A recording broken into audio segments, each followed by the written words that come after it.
So guys, जैसा कि हमने पिछले एपिसोड में देखा, सभी वापस तियाशिन एकेडमी लौट आए थे, मगर शियाओ के चेहरे पर बेचैनी साफ नजर आ रही थी क्योंकि उसे अब तक सुप्रीम एवनली सीट नहीं मिला था। तभी एल्डर ने उसे बताया कि आज इमोर्टल एकेडमी और होली एकेडमी के लोग डिसिपल्स को सिलेक्ट करने आने वाले हैं। यह सुनकर शियाओ हैरान रह गया। जैसे ही इमोर्टल एकेडमी के लोग वहां पहुंचे, उन्होंने शियाओ के लिए परेशानियां खड़ी करना शुरू कर दी, मगर शियाओ डरने वालों में से नहीं था। उसने सबको बुरी तरह पीटा और उन्हें उनकी औकात याद दिला दी। लिटिल एवनली किंग भी वहां आ गया, जिसकी ताकत वोइड रियल्म में थी। यह देखकर मोदाओ डरने लगा कि शायद वो उसे हरा नहीं पाएगा। लिटिल एवनली किंग धीरे धीरे अपने ओरा को फैलाने लगा, जिससे माहौल में घबराहट बढ़ने लगी। लेकिन शियाओ को उस पर बहुत गुस्सा आ रहा था। लिटिल एवनली किंग बड़े प्यार से बोलता है, भाई वांग, तुमने मेरे अजूर आर्मर को मेरे छोटे भाई से छीन लिया था। शियाओ जवाब देता है, वो आर्मर तो बेकार था। लिटिल एवनली किंग कहता है, अगर ऐसा है तो जान लो, मैंने वो आर्मर फॉरेन लैंड के खिलाफ युद्ध के लिए तैयार किया था, इसीलिए मैं चाहता हूँ कि तुम उसे वापस कर दो। फिर वो गुस्से में अपनी लाइटनिंग एनर्जी छोड़ता है, जिससे जमीन फटने लगती है। चारों तरफ बिजली बिखर जाती है, मगर शियाओ बेखौफ खड़ा था। वो कहता है कि तुम्हारे पास दो रास्ते हैं, तुम चाहो तो माफी मांगकर उस आर्मर को ले सकते हो या फिर लड़ाई करके उसे लेने की कोशिश करो। मैं दोनों तरफ से तैयार हूँ, इसीलिए मेरे सामने अपनी पावर का दिखावा मत करो। उसकी हिम्मत देखकर लिटिल एवनली किंग मुस्कुरा देता है। वो कहता है, मैं अब वर्ल्ड दाओ रियल्म में पहुंच चुका हूँ, मैं कभी भी कमजोरों पर जुल्म नहीं करता। तुम अभी सिर्फ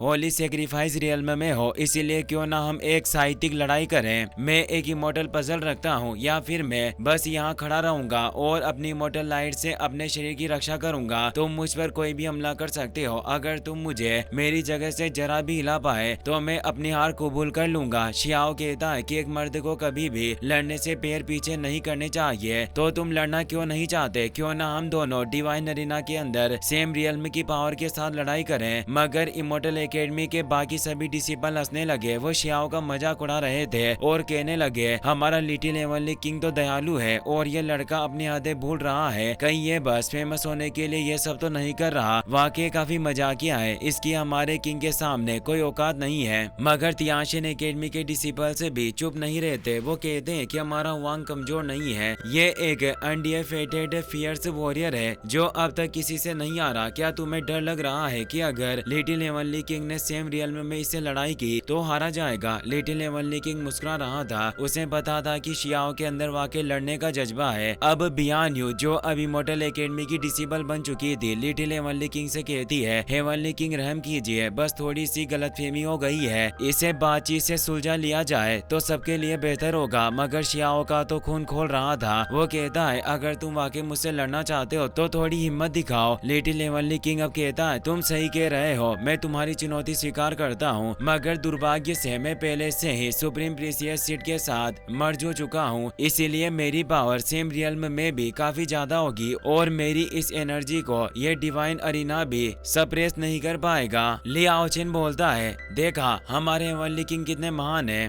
फिर भी तुम क्यों अब भी इतने अहंकारी हो रहे हो? बियान यू जानती थी कि शियाओ आके लिटिल एवनली किंग पर भारी पड़ सकता है, इसीलिए वो फिर कहती है, कृपया लड़ाई टाल दीजिए, बातों से हल निकालना ज्यादा समझदारी होगी। शियाओ कहता है, ऐसा नहीं है कि मैंने पहले कभी किसी पावरफुल पेटिशनर से लड़ाई नहीं की, मैंने अरीना लिमिट्स को पार किया है। जब battle of the two stones में मैंने शी से टक्कर ली थी। कभी कभी मुझे लगता है शायद हम दोनों एक जैसे ही हैं। लिटिल एवनली किंग कहता है, ठीक है, अगर तुम लड़ना ही चाहते हो तो मैं तुम्हारी चुनौती स्वीकार करता हूँ, लेकिन मैं खुद तुमसे नहीं लड़ूंगा, मेरी तरफ से यू वुडी लड़ेगा। और तभी अपनी शिप से एक ताकतवर शख्स आगे आता है। यू वुडी इमोर्टल एकेडमी के ग्रेट एल्डर का फाइनल डिसिपल था, जिसकी पावर हेवनली डाइटी रियल्म के पीक पर थी। लिटिल एवनली किंग सभी से कहता है, वुडी हेवनली डीटी रियल्म के सबसे ताकतवर पेटिशनर्स में से टॉप पर है। अगर तुम इसे हराने में कामयाब रहे तो वो अजूर आर्मर तुम्हारा होगा, और बाद में जब तुम उसे इमोर्टल सीट के साथ मर्ज करोगे तब मैं खुद तुम्हारे साथ आमना सामना करूंगा। उस वक्त हमारी ताकतें बराबर होगी। शियाओ जोश में अपनी एनर्जी फैलाते हुए कहता है, तो ये हेवनली डीटी रियल्म का नंबर 1 पेटिशनर है। लगता है कि अब लड़ाई का असली मजा आने वाला है। अब वहाँ होली सेक्रेट एकेडमी के डिसेबल भी बाहर आ जाते हैं, जिनमें अब वांग शी भी शामिल हो चुकी थी। जिन यू, जो जिन फैमिली का एक डिसेबल था और उसकी शक्ति भी हेवनली डीटी के पीक पर थी, वो कहने लगा, लगता है कि तुम्हारे पहाड़ों में अब शेर नहीं बचे। तभी तो यहाँ यहाँ चूहे बिल्ली का खेल चल रहा है। हमारे एकेडमी में भी ताकतवर पेटिशनर्स हैं, भले ही हम उस यंग सुप्रीम पेटिशनर को न गिने जो इस वक्त एकांत में कल्टिवेशन कर रहा है, फिर भी हम लोग तुम्हारे इमोर्टल एकेडमी के फर्स्ट पेलेस पेटिशनर से कहीं आगे हैं। लिटिल हेवनली किंग कहता है, अगर ऐसा ही है तो मैं कब से अपने लायक प्रतिद्वंदी का इंतजार कर रहा हूँ जो गॉड लेवल अरीना में मुझे हराने आए। इसी के साथ अब सीन बदलता है। हमें जंगलों में एक नाव में बैठा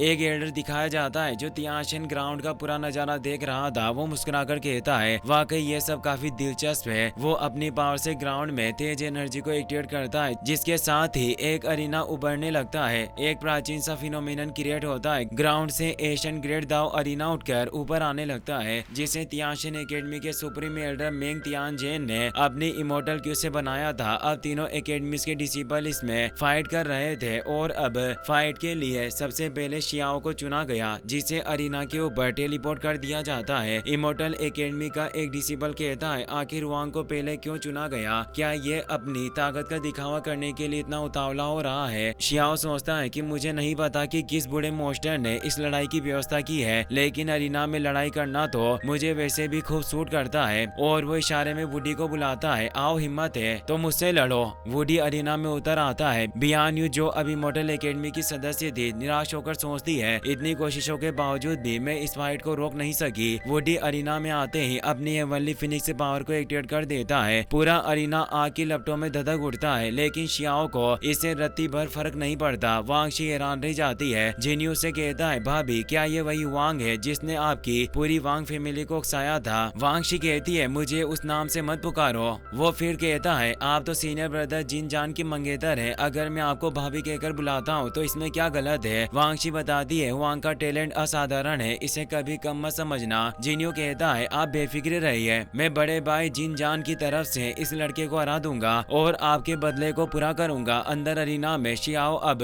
लियू वाइन से वुडी के हमलों को बड़ी आसानी से रोक रहा था। वुडी गुस्से में कहता है, लड़के ज्यादा घमंडी मत बन, मैंने अभी तक अपनी पूरी ताकत नहीं दिखाई। और फिर वो जायंट बर्ड को एक्टिवेट करता है। शियाओ कहता है कि क्या तुम इमोर्टल एकेडमी के लोग अब भी ठीक से बोलना नहीं जानते? मैंने कुछ कहा भी नहीं और तुम बकवास किए जा रहे हो। फिर वो अपनी कुनपेंग टेक्निक को एक्टिवेट करता है। अब दोनों की बिस्ट टेक्निक एक दूसरे से टकराती है। तभी वहाँ स्पीड ट्रेजर की वॉरशिप आ जाती है, जिसमें वो सभी तियाशन एकेडमी के डिसिपल थे जो करंट एरा मेथड की कल्टिवेशन के लिए गए थे। काओ यूशन कहता है, बड़े भाई ने फिर से एक लड़ाई छेड़ दी, इसीलिए ये जगह फिर से जीवंत हो गई है। लिटिल बनी भी हंसते हुए कहती है, भाई हमारे लिए चिकन का इंतजाम कर रहे हैं, जल्द ही हमें एक जबरदस्त दावत मिलेगी। अरीना में वुडी अब फिनिक्स किंग स्वॉर्ड बॉडी को एक्टिवेट करता है, जो हेवन फिनिक्स निर्वाणा पावर का मैनिफेस्टेशन था। वो कहता है, इस life and death nirvana power के साथ तुम बेशक 2 हिस्सों में काट दिए जाओगे। और वो अपने स्वॉर्ड से हमला करता है। शियाओ कहता है, क्या तुम मुझे कमजोर समझ बैठे हो? तुम्हें लगता है कि मुझे गेट दाओ धर्मा फॉर्म्स का कोई ज्ञान नहीं होगा? और अब शियाओ एक्टिवेट करता है थंडर एम्परर की ट्रू बॉडी, जो थंडर एम्परर पनिशमेंट पावर का मैनिफेस्टेशन था। वही वाली पनिशमेंट हेमर को निकालता है, जो भी थंडर गॉड एम्परर का एक वेपन होता है। उस हेमर के एक ही वार से वो वुडी के स्वॉर्ड को चकनाचूर कर देता है। टकराव इतना जबरदस्त होता है कि पूरी जगह कांपने लगती है। वुडी नीचे गिर जाता है, मगर किसी तरह खुद को बचा लेता है। उसके मुंह से खून बह रहा था। दूसरी तरफ शियाओ के मुंह से भी थोड़ा खून आने लग गया था, मगर वो अब भी पूरी तरह मैदान में डटा हुआ है, यानी उसे गंभीर चोट नहीं आई है। शियाओ की ये ताकत देखकर लिटिल हेवनली किंग भी सोचता है, ये लड़का वाकई मुझसे मुकाबला करने के काबिल है। जूडी को अब गुस्सा आने लगा था।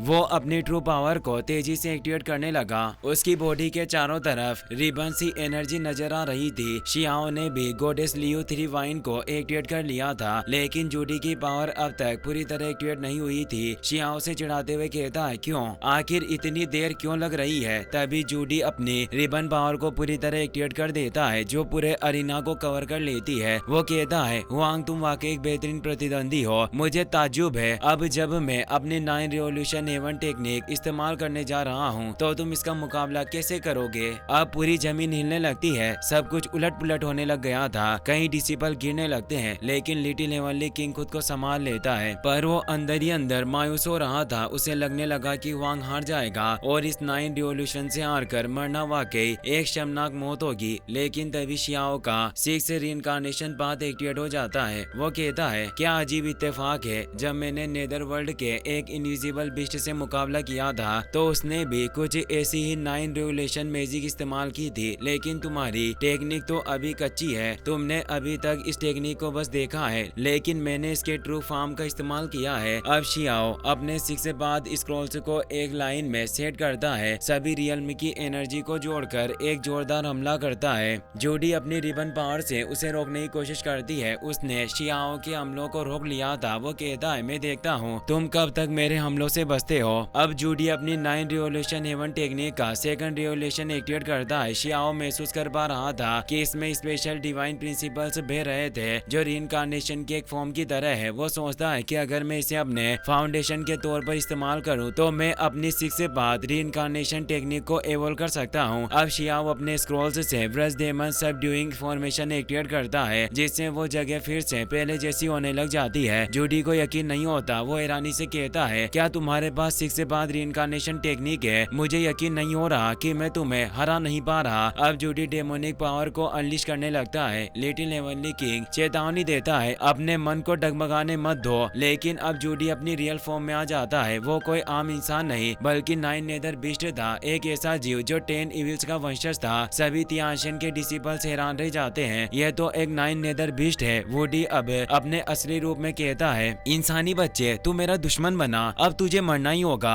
वो आई ऑफ डेथ एनर्जी से हमला करता है जो कि उसकी इनबिल्ट डिवाइन एबिलिटी थी, लेकिन शियाओ से बच निकलता है। वो हंसते हुए कहता है, मैं तो सोच रहा था तुम कोई बड़े पक्षी होगे, पर असल में तो तुम्हारा रूप बहुत ही बदसूरत है जिसे खाने के इस्तेमाल में भी नहीं लिया जा सकता। अब वो अपनी पावरफुल फिस्ट से जबरदस्त हमला करता है और जूडी को दूर फेंक देता है। शियाओ अब अपना ओनली केव मेथड एक्टिवेट करता है, लेकिन जूडी अपने 9 हैंड्स से उस फॉर्मेशन को जकड़ लेता है। उसके 4 सिर शियाओ के हाथ पैरों को बाइट कर लेते हैं। ऐसा लगने लगता है कि शियाओ हार जाएगा। लिटिल इमोर्टल किंग कहता है, 9 नेदर बिस्ट का निवाला बनना कोई आसान मौत नहीं है, वाकई ये एक क्रूर मौत मरेगा। शियाओ कहता है, मैं तो बस इसे दाना डाल रहा था। अब वो अपनी सीलिंग फॉर्मेशन एक्टिवेट करता है जो ओनली केव हेवन की एशियंट सील थी। साथ ही वो रीइंकार्नेशन प्रेसियस टेक्निक को भी एक्टिवेट करता है, जिससे वो टाइम को रिवर्स कर सकता था। जैसे ही टाइम रिवर्स हुआ वो बिस्ट पीछे हट जाता है और शियाओ अपनी पावर को सील कर देता है। वुडी चिल्लाता है, मैं 10 इविल्स का वंशज हूँ, मैं कैसे हार सकता हूँ? लेकिन शियाओ उसे इतनी फियर से पावर से दबाता है कि उसका असली रूप छोटा होता चला जाता है। काओ युशेंग कहता है, जब उस बिस्ट ने शियाओ के हाथ पैर पकड़े थे